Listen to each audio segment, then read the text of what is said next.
Okay. So I'm going to work mainly from the book It's All a Gift, and then at the end we'll just talk for a few minutes or some point about Tisha B'Av. Tisha B'Av is on Motzei Shabbos and Sunday. So we're actually in the 9 days. And actually I will start with this. The 9 days, often people associate as a miserable time, which it is. It is a time of mourning. We don't eat meat or drink wine. We don't buy new clothes. We're not meant to listen to live music or go to concerts. And we are mourning the destruction of the temple. And it is important to, especially it's very interesting because Tisha B'Av is on Sunday. And I was just talking to Diane, we realized, this thing they want to do on the Harbour Bridge on Sunday. Yeah. It's Tisha B'Av. Many, many things happen on Tisha B'Av. For example, the Spanish Inquisition, the Jews were expelled on Tisha B'Av. They all started leaving on Tisha B'Av. It was planned before. There are many, many tragedies that have happened on Tisha B'Av. And it's not a coincidence, and the non-Jews didn't plan it that way. But it's this whole idea, which I often talk about here, that there are emanations from heaven, that the day of Tisha B'Av carries with a tragedy. And the days of, let's say, Tu B'Av, which is after that, the 15th of Av, is a joyous time. And so there are potentials in each of that. But I just heard a really interesting thing about what is it that these are days that we should chap around. And that's why I actually decided to start with this, that we do need to focus on that and realize that we talk about the temple was destroyed because of causeless hatred. And it's a time to remind ourselves that we need to be different and we need to have causeless love and we need to work really hard on loving each other, loving our fellow Jew, loving humanity, not talking Lashon Hara, all those things. It's a time to do that. But what I was just hearing now is in Tisha B'Av, there's a seed. We often think that Elul and Tishrei, are different, but the seeds for Elul and Tishrei are actually now. There's a capacity in a seed the seed has to be destroyed in order for that capacity for that tree or plant to grow. So when a seed is planted, it decays in the ground, and then there's some capacity, a life capacity, that comes into being. And that's what we're going through now, where that seed is, if you like, decaying. So Rabbi Jacobson talks about it differently. He says, if you were having your house renovated and you came home one day and it was demolished, you wouldn't be upset because you'd know there's going to be a much bigger and better one that's coming. And he says that's the destruction of the temple. I mean, it's tragic and people died and so on, but actually it's the preparation for the third Beis HaMikdash. And there is a seed that we can unlock at this point, that this is what the 3 weeks are, that can be revealed in Elul and Tishrei. And so the seed I want to leave with you today is, he was saying, what does it mean to mourn the Beis HaMikdash? What does it mean to actually mourn? And we associate it with sadness and tragedy. It's just the aeroplane taking off. The aircon. Is it the aircon? Oh, okay. Yeah, it's the door, hang on. Yeah. So basically, what he was saying was a really interesting analogy. He said you have, a son, his name is David, and his father's name is John, and they have a very nice relationship. David's a big banker in New York. His father, John, lives in Florida, and he calls his father every Erev Shabbos, and they have a 5-minute discussion. Hi, Dad, how are you? How's Mom? How's the weather? And he flies down for the Jewish holidays, and he loves his dad very much, but he's living his life, and he checks in once a week for 4 minutes, and Rosh Hashanah. And then one day he gets a call, your father's been in a terrible accident, and he's frantic, he leaves the bank, he gets on the first plane, he flies to the hospital, and when he walks in, they say, sorry, he didn't make it. And then David wants to mourn. And what is he mourning? He's mourning all the lost opportunities. He's mourning all the times he didn't appreciate that he had a father. He mourns all the time that he didn't appreciate who his father was. He mourns all the missed simchas and little things that they could have done together. And that's what mourning the Beis HaMikdash is about. It is about the sadness of how many Jews were killed, and it's, I think, in our generation never been more real, well, to me, than what we're going through with the anti-Semitism now and what's, I don't have to explain it, the deaths and so on. But at the same time, what we forget is, what are we mourning? What was it about the Beis HaMikdash? And one of the biggest things is that the godliness was revealed. It was an open, every day there were open miracles, and we were free to serve Hashem. That was certainly the Kohanim and the Leviim, but it was all centered around serving Hashem. It wasn't like it is now, where there's so much secularism and serving Hashem is difficult in so many ways. It was a very different world. When King Solomon reigned, there was peace in the world, and all the nations used to come and offer sacrifices. They understood that the Jews were the light of the nation, and that's what Mashiach is going to bring again. So the idea is that we need this time to actually reconnect, use this time, these 9 days, to actually mourn. But what is it that you're mourning? Not only the deaths, but that we lost that spirituality, and we want to be part of bringing it back. That's the seed that you want to reconnect. What does it mean to be Jewish? What does it mean to be the light to the nations? What does it mean, what we're going through? There's a bigger picture going on, and we are going through one of the most historic times. As I said to you last time, if you really listen to, I haven't heard a single rabbi who hasn't been speaking about this as being the end of days and all the different prophecies.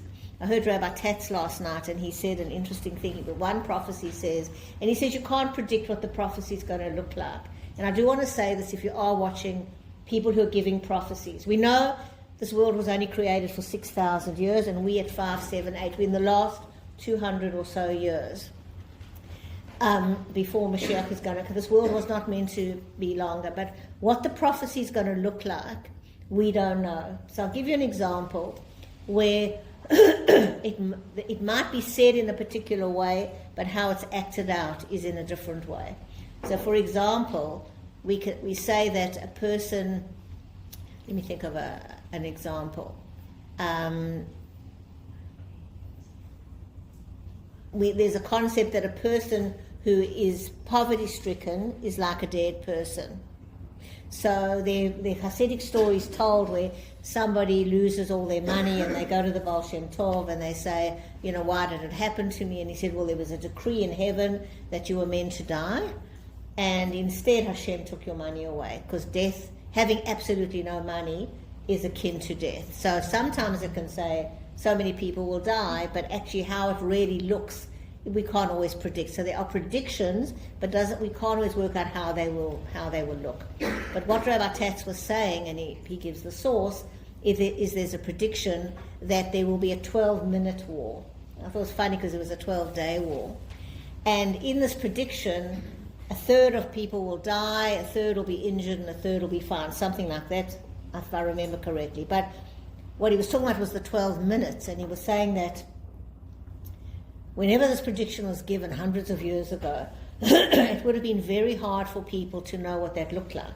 But today, in the nuclear age, or with the days of beepers or whatever, drones, it's totally conceivable you can have a 12-minute war. But anyway, what I was saying to you is that there are all these predictions, and we are living in really historic times. But for us to really reconnect, that just like Tisha B'Av is a day where things happen, but it's a seed of the future, we are actually seeding something as a nation. What is going on in the world is so historic and so abnormal and so illogical. There's just no logic. There's just no logic to the lies that everybody believes. But that's the reason you know that it's beyond logic, what is happening. It's not a regular thing. The classic thing that's given, but I know there are many others as well, is, however many Druze were killed, who even cares? Did one other Arab talk about it? Was it on any news? Did Al Jazeera show photos of babies who were killed, and they were? No, they're Druze, they're not Jews. So we know that we are the center of the world. And the other thing that Rabbi Tatz said, which I don't know if I've said here before, but he was saying that one of the things he does when he talks to people is give them perspective. And this is one of the logical ways that we try and convince the non-Jewish world who hate us that we're really not who you think we are. So they've done, for example, different questionnaires. He was saying, he's ex-South African, and he was saying in South Africa they did a survey a while ago, I actually read it, where they asked people, how many Jews do you think are in South Africa? And they said something like 5 million. And there's like 50 million people. And there are 40,000 Jews in the whole of South Africa. Now. But people think there are 5 million Jews. And they've done that in various other places. Colin Tatz, in his book about Across Two Worlds, he does that the same thing. He says, he asked people in Perth, whenever he wrote his book 20 years ago, how many Jews do you think there are in Perth? And they also said hundreds of thousands. And he said there are 5,000. And the joke was that one of them said, well, they must all live in my street. So there is this concept. So what he does, Rabbi Tatz, is he puts a map of the world that's put out, and when you look at it, Gaza is this tiny little thing and Israel's like this. But when you zoom out and you see you can barely see Israel, he says this is the size of the country. So we want to keep saying, we're only 16 million Jews, and we're a statistical error in the billions of people and all of that. But from a spiritual point of view, we are very influential. And there's a truth in it that everybody knows. They don't know it consciously. They don't hate us consciously because we're God's representatives. But we can see it now. The whole world blames us. And there is a concept, and it's a difficult concept to swallow, and that is that when we behave well, we elevate the whole world. And when Jews behave badly, we affect the whole world. Our daily actions, because we are the connection to Hashem. So when we had the temple, the whole world was elevated. Everybody had a better life. When we behave badly, the whole world actually goes down. There is a truth, a Kabbalistic truth, that in a way we are responsible. So and they know that. So when things are going badly, they go, it's the Jews' fault. And in a way, it is. There's something we're not doing right. We do carry that. So all we can do in our little Dalit Amas, all of us here, is to really use this time to reconnect to what are we mourning for. We want to go back to that. We want to go back to a third base of English will be better. We want to have a better home than the last one. We want to be a light to the nation. We want to improve the whole world. That's what Tikkun Olam is. But all we can do, because certainly I'm not carrying very heavy loads of whatever those huge bricks are, but what I can do is I can increase my behaviors. I can love my fellow Jews more. I can give more. I can work on my particular mitzvahs. So this is a very, very special time, and there will be on Motzei Shabbos in Shul, they read a thing called Eicha. People sit on the floor. It's a very sad lamentation. And again, when you read what happened, I always used to read and go, shame, that was terrible what happened then. It's happening now. Nothing new under the sun. So it is a time to reconnect that this is part of our history, but let's change history. Let's be part of the change of history. So having said that, as the big map, if you like, the chapter we're doing is called Being a Map Maker. And if you remember, we spoke about when you have a problem, you can make it as big as Asia, or you can make it as small as Norfolk Island. You can draw your own map. It's a choice of what you want to do with problems. And the word she used was shrinky-dink, right? That you shrinky-dink yourself. You actually can make yourself smaller or the problem smaller. You can go in or go out in whichever way you want. So she says, a few years ago, a woman called me to ask what to do about her depression because the medication she was taking wasn't working. She gave me a long report of all her distressing thoughts, feelings, and physical pains. I sympathized for a few minutes, then I gave her a homework assignment, which was to write down over the next 24 hours 10 things that brought her some sense of pleasure, and 10 things she did which required self-discipline. She called the next day saying she could not do what I asked because she was having even more alarming symptoms. I soon realized that the more I allowed her to talk, the more severe her symptoms became because we were paying a lot of attention to them. So this is something we talk about often here, how much time you keep talking about trauma and stuff and what you actually, the importance of action. This woman was not depressed because of any major tragedy. She had a caring husband who made a decent income and normal children. Her doctor said she was in good physical health, though she was taking antidepressants, which made her anxious, anti-anxiety pills, which gave her insomnia, and sleeping pills to counteract the insomnia. How could she break the cycle? Only by becoming less preoccupied with all her distressing feelings and physical sensations. Turning nervous symptoms into major continence only made them more intense and disabling, which made her more dependent on the pills with their distressing side effects. I urged her to stop thinking so much about herself, get out of the house, find work, either paid or volunteer. I told her that meaningful activity was necessary to overcome mental inertia and emotional negativity. And when this was written, as I always say, it was sort of prescient, is now we talk about behavioral motivation. In CBT, behavioral motivation is how do you motivate people to get moving, get out of the house, go and volunteer. That actually helps your depression more than going over the problems and ruminating hour after hour. We're not talking about denying. We're saying there is a problem, but how much time do you want to give to it? How helpful is it to keep going over it?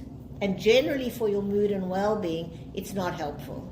You need to give it a space, what I call step 2, and then you need to move on and do something constructive.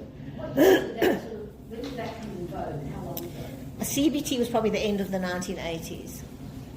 Yeah. But that's impossible, she cried back. Awful thoughts just pop into my mind. I don't have control over them. They control me.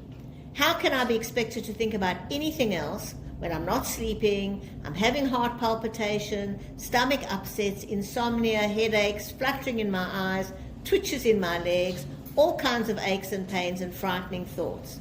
The tension is so great and it only gets worse. I told her firmly, from the minute you wake up in the morning, you have the power to divert your attention and think about other things. I explained the concept of Gardner Pinnacles, we're calling it Norfolk Island, and told her to make her nervous symptoms like tiny dots on a map. I told her at first it'll take a lot of discipline, and this discipline's an important word, to shrink these obsessive thoughts and fears into insignificance. But if you're determined, you can do it. Let's think of some worthwhile activities and make concrete plans to accomplish them. And this is a huge thing, especially as we age, but even young people today, health anxiety is so high. I've just started working with a young girl, she's 13, such health anxiety. Every little ache and pain, she thinks she's going to die. It's becoming more and more common.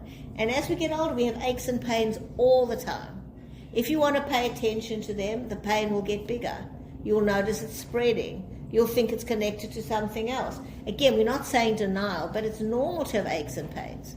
But what generally happens, and we've all had this experience, is when we get up and we get dressed and we go and meet a friend and we do something constructive, we're not really thinking about our knee and it's actually okay. And that's the idea. We're not saying it's not there, but it's how much attention you want to give to it.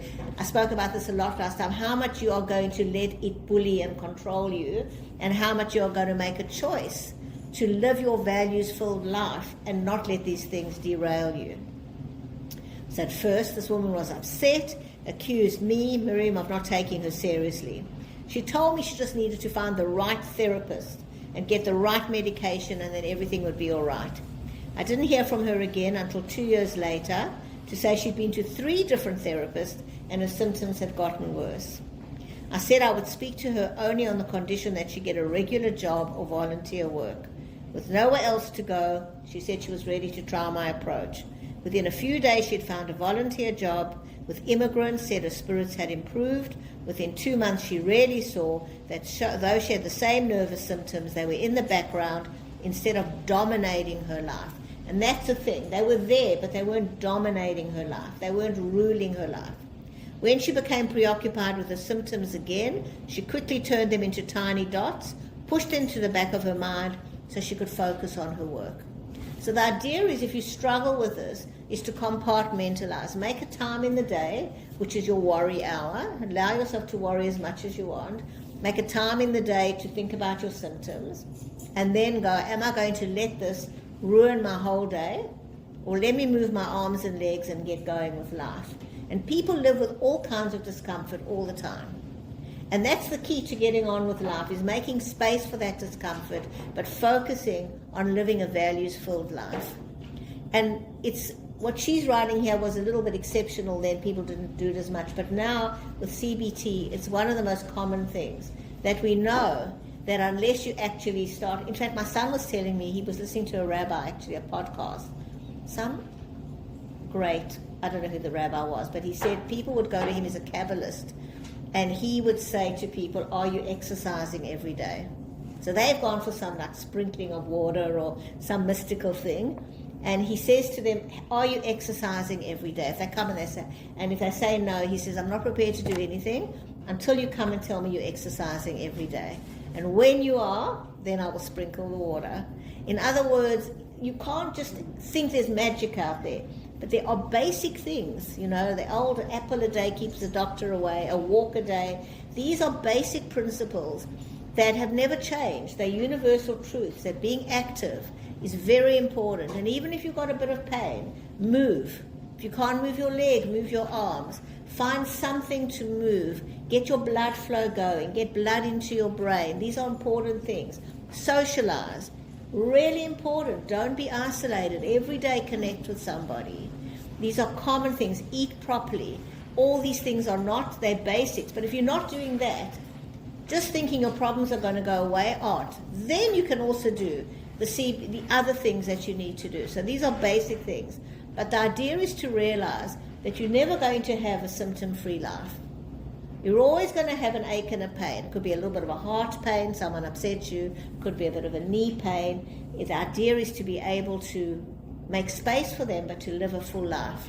We're not, being humans, we're never going to have a pain-free life, whatever that pain looks like. But it's how do you make that meaningful? How do you get out there?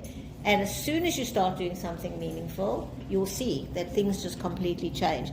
And meaningful can be cooking. So I'm dealing with someone with severe PTSD, and she has some kids at home, and my OT brain, I said, do you think you could start making dinners? Just pasta, boiled pasta. And it sounds so trite and so untherapeutic and so not Freudian and psychoanalytic, but she'll come in the next week and she'll go, you know what? I made my kids pasta every night. I'm starting to feel like a mom again.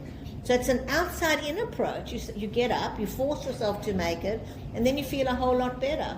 And so the idea of giving or making or doing is an outside-in approach of helping your mood and the way you feel about yourself. So calming negative emotions. She says it's easier than you think. And this is the other thing, our little bugbear. It's not difficult once you know how. And you've all had that experience. When you start with Emmet, it seems so difficult. The worksheets you can't read, it's all too much. But after a while, you start realizing, I can do this. That's why when she uses the word self-discipline, and she says to the woman, write down 3 things that give you pleasure. Everybody loves doing that. And look for the joy. 3 things that you're grateful for. But the Jewish approach is 3 things where you show it self-discipline. Because self-discipline builds self-respect. You don't hear that in the secular world. Self-discipline, who even knows that word, right? It's all about gratitude and pleasure and what I've got in my life. Look at me, what I've got. Self-discipline is very different. I had pain in my knee, but I got up and I cooked my kids pasta. That took courage, it took self-discipline, it took determination. Those are the things that actually will build you. Acts of self-discipline. So when we say it's easier than you think, when you start off, you think it's not. And again, as you know, my bugbear, if people are telling you if you have trauma, you will never recover, and if you had a hard time, just keep focusing on it. And no, it's not true. There's a wide variety of things, and once you know what to do, once you know about Emmet, it's actually easier than you think. You just need to know what to do. So when we do, what we do or not do is a matter of culture and innate personality traits. A tone-deaf person, for example, will not value music as a musician does. A small child cannot appreciate religious values as one who has studied for many years. What we value can also change in an instant. For example, if someone showed you a diamond and said that it was of the highest quality, worth millions of dollars, you would look at it as something of great value. Then, if an expert came along and said it was a fake, suddenly it would just be a fancy piece of glass, no matter of value. You can use the real diamond fake analogy in your life. You may have given some things real diamond value which don't deserve to be valued, such as certain people's negative opinions or having status based on material wealth. You can change this in an instant. So if you have a value that material wealth is the most important thing, and you often see this, and then somebody has a tragedy or something, they actually realize it wasn't, health was more important. You can change your values like this. There are universal values that most of us in the end of the day come to. So Covey, actually, I'll just mention this, one of his famous 7 habits is begin with the end in mind.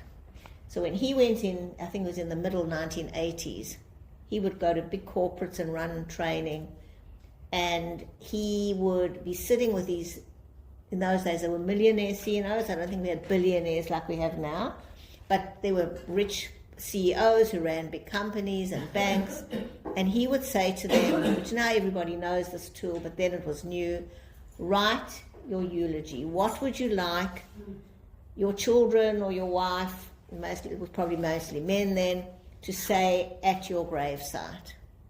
And they all said the same thing. I don't think anybody said, I wish I was richer, I wish I'd worked harder, I wish I'd got that new Persian rug.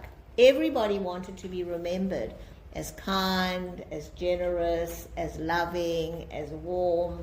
Everybody. Do you think, I knew that they were the ones you were going to say, but do you think it's because people felt that perhaps they haven't been, or they were trying to tell self that they should? His theory is we all have an internal moral compass and we actually know what good values are. He says, so when you tap into it, like, would you rather be a millionaire who's not loving and cold, or would you rather be a kind and generous person? Everybody knows morally that that's a better way to be. So that's his theory. I don't think when you're in that situation you're thinking, I wish I had more time. But it's only afterwards, like in the story I told earlier with David and his father. But the idea is we actually all do know what's more important, and we can change. If we're chasing something and we want it and it's giving us aggravation, and we can only be happy if I'm thin, or I can only be happy if I'm rich, or I can only be happy if I have that husband, or I can only be happy if my child behaves like that, all those things, or if I get that house, all the things that people really spend their lives feeling miserable about, you can change that value, she says, very quickly, because what you are giving diamond value might really only be fake. You are the jeweler of your life. So last week we spoke about you're a map maker. Look how talented we are. Today you're a jeweler. You decide what's glass and what's a real jewel. The switch in perception is not as difficult as you may think.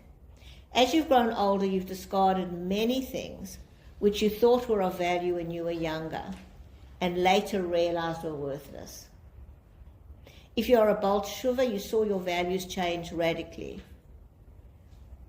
Before becoming observant, you valued certain politicians or movie stars, possessions, concepts and books which are no longer of value to you.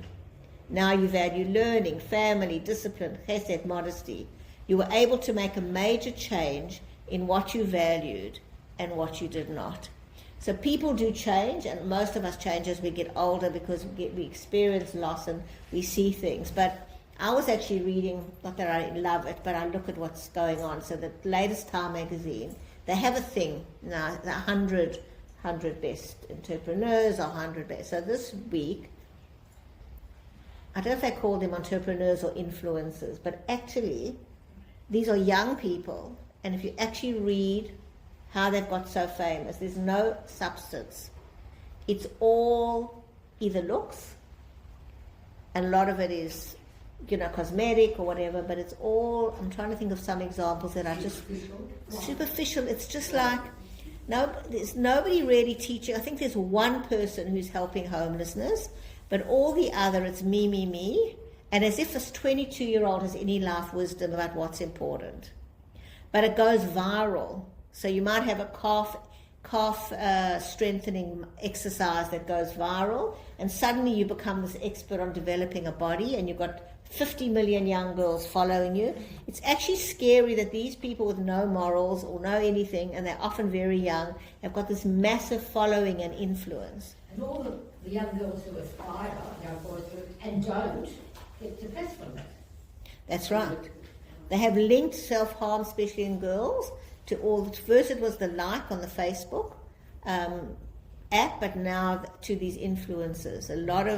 There's a huge increase in suicide of younger people, and girls are higher than boys now. Never used to be. Yeah, because if you don't look a certain way, or you can't afford that bag, but it's all very superficial. And so you can be following that and one day realize it's superficial. You can use the same power to minimize critical remarks and minor disappointments. So that's the idea. If you value other people's opinions, so a lot of social anxiety is around what do people think about me, and you can actually shrink it and go, it actually doesn't change my life in any way. There's an old expression, that if you're worrying about what people, it's none of your business what other people think about you. How does it change your life? Does it really change your life if they think you are fat or stupid or whatever it is? So they think that, or they don't like your house, or they didn't like, people get upset about all kinds of things. So the idea is not to waste time on it. Like, don't give it energy, because just shrink it. It's not valuable in your life. It won't change your life in any way. In fact, it's ruining your life, giving it so much value. So other people's opinions of you, unless it's something real feedback, where someone comes and says, you need to change. We spoke about rebuke a while ago. That's a different thing. But to sit and fret about what people are thinking about you, it's a waste of time, really, and you're making it a diamond when it's really a piece of glass. And the same thing with minor disappointments. When something happens that doesn't go your way, to actually, with Emmett, I find helps me a lot with this, to actually realize, has it changed my life in any way? I really wanted, to go to that show, and then I was fully booked when I got there. Is it a diamond? Am I going to get upset about it? Or is it just a piece? Does it really matter? It's a minor thing. There's no real value. It doesn't change who I am in any way, or my life in any way. I've seen this often in people who've got really good jobs, and then they apply for another role, and they don't get it. But their lives have not changed at all. They're still getting their big salary. They've still got their job. They've still got their family. So it's to see it, yes, it would have been nice. It's a minor disappointment, but I'm going to shrink it down.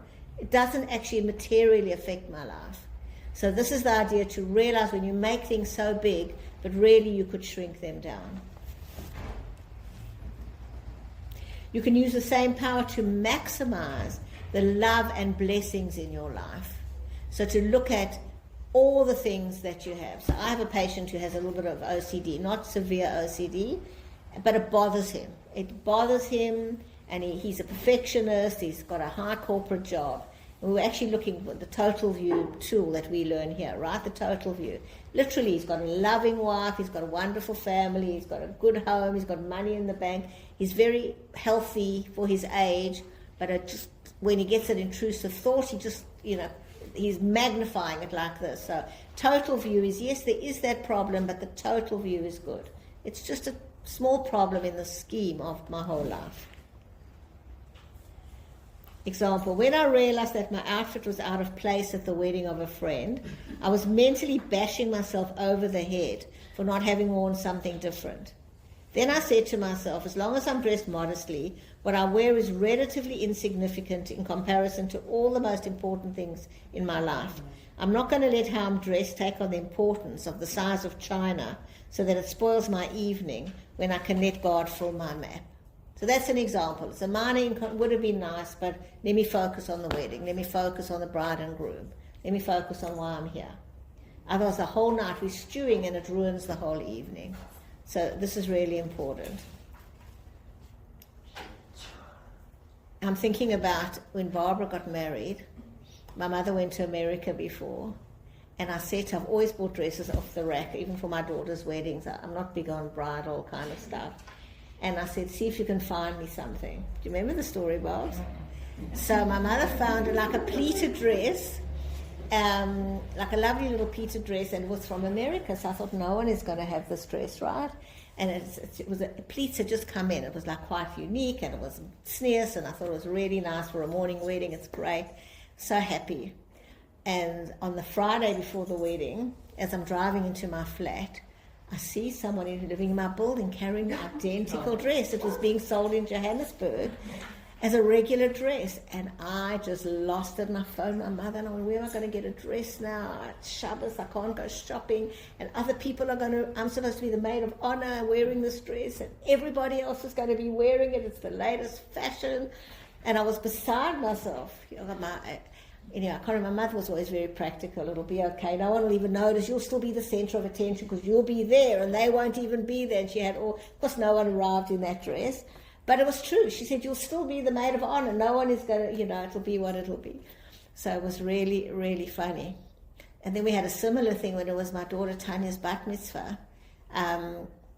She had like this white knitted suit. And I had an outfit that was made. Les's cousin's aunt used to make these beautiful tops. And I was wearing this beautiful top. And Les's first cousin came in an almost identical outfit to Tanya, who was the bat mitzvah girl. So we were close enough. I said, she said, I'll go home and I'll get changed. So what does she come back in? The same top as me, which her aunt had made. So, okay. Tanya was still the bat mitzvah girl. So these kind of things happen. But as my mother would have said, you're still the mother of the bat mitzvah girl. You don't worry. And that's what she said. Focus on that, even if someone else is wearing your dress. But these things can ruin a function if someone arrives in the same dress. Who changes? Anyway, Sandra and I often we couldn't get it right. We obviously had the same taste. I just got to share, not all with anyone, but I went to a wedding of a friend a few weeks before my own, and Mum came with me because they were getting close to the wedding, see how the was going and everything. And this girl came out very late because she didn't know she wanted to go through it. That's the love story. She finally comes out, Mum, that's my dress. The 3 weeks time. In those days, there was only one bridal magazine, and that was on the front. Ah, right. No, he's going to remember that. And I said, anyway, and hers, what I learned from her during the wedding, the actual thing split under the arms, she had them too tight. So I could tell who was doing mine to reinforce this and that. Nobody knew. I knew. That's what I know. Okay, let's see if we can finish the chapter. Keep on shrinking. If you're the kind of person who has very strong emotional reactions, learn to shut off the flow of negativity to your mind by focusing on goals and gratefulness. Eventually, those enormous black clouds of depression, anger, and fear will shrink way down in size. Each time the darkness threatens to expand, shrink it again by expanding the positive in your life in its place. So I spoke about this last time. You can write them down and on your computer and blow up the font and shrink. You can actually do it literally, what your thoughts are saying to you. You can choose what you want to do with those thoughts. But the idea is also to realize you have a choice. Do you want to think this or do you want to think this? Where do you want to put your energy? Adam, do you want to look at the whole world that God gave you, or are you going to look at the one tree you can't have and let that give you aggravation? That's what we do all the time. We look at that one tree that we can't eat from. Instead of going, look, I've got the whole Garden of Eden, I've got the whole world, but that, right? And that's what we do. We've got that one thing and it ruins the rest. So the idea is to be able to embrace that. I'd like that, but I'm going to shrink it down and really spend my energy on that.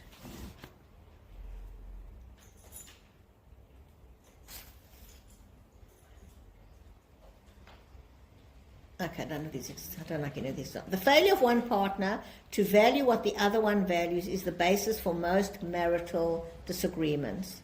For example, communication can be Norfolk Island to one and the entire world map to the other. So make sure you do not make something insignificant of what another one values. And this is true. Couples fight over what's important all the time. And we devalue what the other person thinks is important. So you need to grow mutual respect that everybody's values are important. But having said that, one of the things I've changed is in the beginning, the way I was trained, and couple therapy is very difficult because everybody wants, what about me? Take my side. I'm the right one. They want you to back them. It's very, very hard as a therapist. And we were trained to kind of be neutral and but have mutual respect for both. But one day, I don't know when, maybe 20 years ago, I thought what Covey thought. No, there's some values that are better than others. Kind is better than cruel. Orderly is better than chaos. And so I say that to people now. I said, I actually can't we can't actually say it's an equal thing. And I think it was something like someone would leave dishes in the sink. We're not talking about, so we've had this discussion I've had with many couples. Is it okay to leave dishes for 24 hours? Because some people say, why can't I just leave it till the sink is full and then wash? And the other one is saying, no, you've got to wash as you go along. And so this is a difference. So, is that it? So the idea is some people go, okay, I'm happy to wait 12 hours, like overnight, but this particular person would leave it until the sink was full. Could be 48 hours, could be whatever, only when the sink was full. And the wife was like, I don't want cockroach, I just don't want it, this kind of thing. And so that was one of those things I actually thought, I don't know if it's actually a realistic discussion that you can leave it till the place is full of cockroaches. Like, really, is that saying it's fair and equal? And another one that I had quite a few years ago is a couple where I think I've mentioned it here before, he used to sleep, the husband. She was the breadwinner. She owned the apartment. And he used to sleep till like 3 o'clock. Then he would daven till about 5 o'clock. And then he would start working so he couldn't have dinner with the family. And he was justifying it. And one day as well, I just said, actually, I don't think I can work with this because I think there are societal norms. He thought I was terrible, how dare I say. There's actually a time to get up and sort of sitting with the family and eating dinner. His whole life was so out of whack. And he was trying to use the session to say it's equal, our values are equal. So, there are some things that just aren't equal. There are some values that are like collaboration and respect for each other and all those kind of things, rather than going, this is my lifestyle and you've got to just fit in. So generally values are different, but if they're both equal in a way, if they're both, do you load the dishwasher? And again, all of these are real examples. Do you load the dishwasher with the dishes going that way or that way? Or do you run the dishwasher before it's fully full? Those are just different values. One is saving electricity, the other one, those I'm happy to say, okay, value them and work with it. But when it's things like cockroaches in the sink, I don't think it's equal anymore. So allow for values differences, but sometimes if it reaches a point where it's not a good value, in Torah we say they are not good, it's not a good value. There's right and wrong. Also, be careful not to minimize things you should be paying attention to. So this isn't saying, ignore everything. It's not saying that. If you have real symptoms or serious problems, don't ignore the symptoms. That's not what you meant to be shrinking. We have such a relatively short period of time on earth that we must invest our energies wisely and not waste them on anything outside the realm of Torah and mitzvahs. We won't have time for the important things if we're busy making mountains out of petty molehills. So that's the kind of thing. If someone says something you don't like, you can stew on it all day, or you can get up and have a meaningful day and just... But if something serious is happening, if your knee really needs surgery, go for surgery. No one's saying minimize real problems. We're talking about little things that are only glass and that you can shrink. If you want a quick test as to whether you should be putting your energies into a particular remark or event, ask yourself, how will I feel about this 10 years from now? If you're quite certain that it'll be forgotten by then and will have no significance in your life, then don't give it any significance now. And it's hard to often project, but I would have thought my story with your dress, my dress you would have remembered. But you see, we don't remember. We don't remember a lot of things that actually happened. And sometimes, your kids go to remember that and you actually don't. So there's so many things you go, really, will I be worrying about what that person said or what I wore at the wedding or something? What about regrets? Do you know what Rabbi Shapiro says about regrets? You won't like this. He says it's avodah zorah. Because it means it wasn't meant to happen. So when you're in a situation, you have free choice about what to choose. But once you've chosen it, it was Hashem's plan. Because even what you choose... No. You make a mistake, really, and you regret having done something. It says in Mishlei that even the mistakes of doctors is actually Hashem's design. So, of course, doctors should do everything not to make a mistake. And of course, they've got to do tshuva. And if they kill someone, they've got to go and all of that in real life. But the fact the person died really was meant to happen. How that happened, it's the whole thing. But basically, regrets are when you made the decision. We say, I made the decision with my capabilities at the time. Right.